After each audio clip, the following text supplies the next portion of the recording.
que é a mente? Se a gente imaginar, como a gente está vendo ali naquela imagem, um senhor brincando com um netinho de construir um castelo de areia. Quem nunca gostou de brincar e construir um castelo de areia? Então a gente pode fazer uma analogia muito simples, mas que pode ajudar a gente a explicar o que é a mente.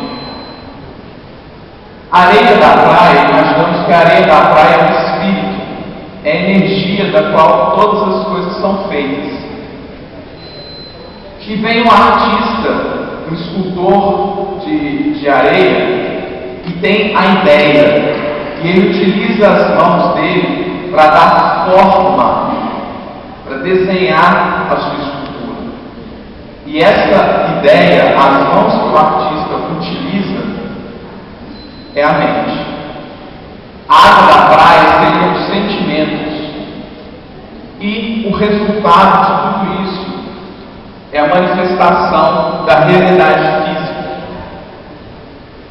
Então, a energia espiritual é a areia, as mãos e as ideias do artista são a mente, a água da praia são os sentimentos. Por que os sentimentos? Porque a água é aquela que aglutina. Quando a gente deseja algo e a gente envolve o nosso sentimento, a energia do amor naquilo, a energia da vontade, da fé, do desejo, aquilo faz com que as partículas, os átomos, se aglutinem para a realização daquilo que a gente deseja.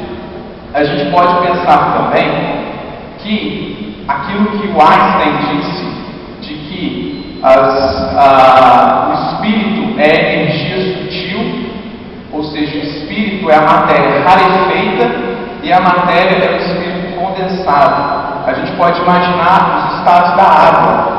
Se a gente pegar a água e congelar, e a gente pegar um cubinho de gelo, é como se a gente tivesse ali o estado físico da matéria.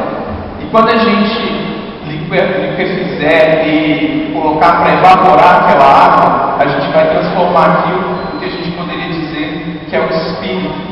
Mas a essência continua a mesma, porque vai continuar sempre H2O. Da mesma forma, é a nossa realidade.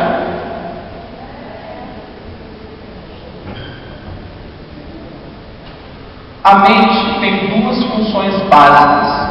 A primeira delas é perceber a realidade que vem até nós.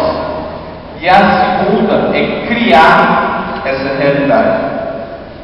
Ou seja, nós temos uma lente com a qual nós vemos o mundo. Essa lente a gente pode chamar que é o nosso sistema de crenças. Para a gente falar sobre o sistema de crenças, vou contar uma breve história para vocês. Uma dama convidou um senhor para jantar na casa dela. Estava um jantar muito agradável, à luz de velas, e a conversa estava fluindo muito bem, mas o rapaz estava encasquetado, ele ficou muito curioso com uma situação. Ele viu que naquela mesa maravilhosa, ela havia servido um peixe numa travessa enorme, só que ele estava sem a cabeça. E aí no final do jantar ele não resistiu. Ele chegou para ela e perguntou: olha, o jantar está maravilhoso, mas eu tenho uma pergunta para te fazer. Qual é a pergunta? Por que você serviu o peixe sem a cabeça? Ele estava o corpo inteiro, mas estava sem a cabeça. Aí a dama disse: bom, eu não sei, mas quem me ensinou assim foi a minha mãe. E ela resolveu ir até a mãe dela para perguntar, porque ela tinha ensinado a fazer o peixe daquela forma. E elas chegaram na mãe dela e ela disse: bom, eu também não sei, mas quem me ensinou foi a sua avó. Até chegarem na bisavó daquela dama que tinha servido o peixe sem cabeça. E quando perguntaram por que ela fazia daquela forma, ela respondeu: na minha época, nós passávamos por muita dificuldade e a gente só tinha travessas pequenas em casa. Então, a gente servia o peixe sem a cabeça. O que essa história vem nos ensinar?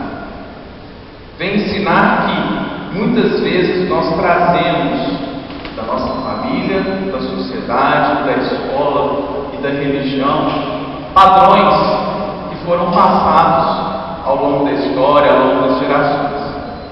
Quando esse padrão foi criado, ele era necessário, mas quando ele chegou até nós, talvez ele não seja mais necessário. E esses padrões vêm através da nossa mente a fazer parte da nossa personalidade. Então essa é uma história para a gente entender a primeira função da mente, que é perceber a realidade. E a segunda função, da qual nós vamos falar, é a criação da realidade.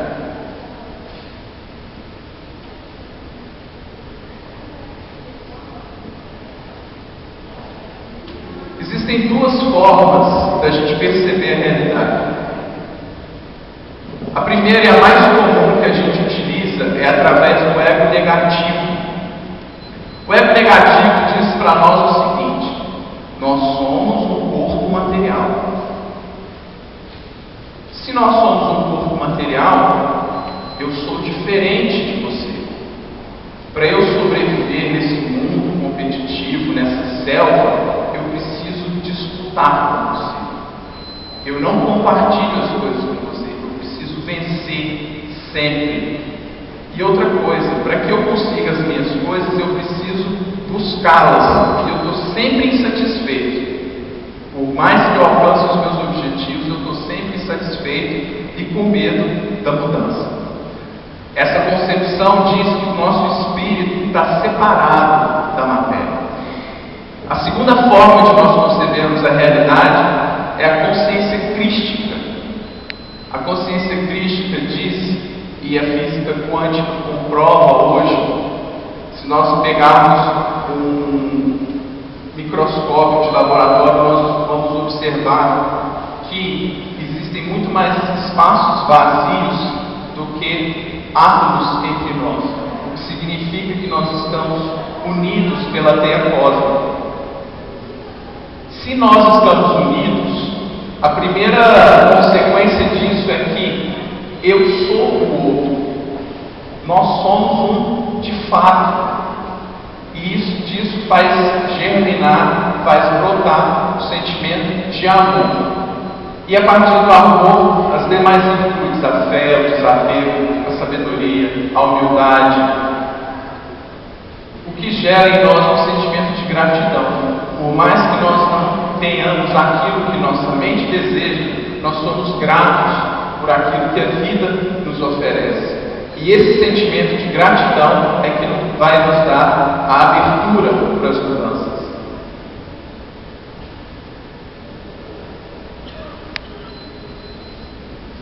A gente ouve muito falar quando alguma coisa que a gente não quer acontece, alguma coisa que a gente não gosta, algo ruim, que a gente diz que é ruim, acontece, a gente tem o costume de dizer assim: é a vida, né?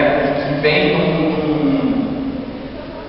de uma frase da língua francesa, c'est la vie. A gente está muito acostumado a ouvir isso. Ora, a vida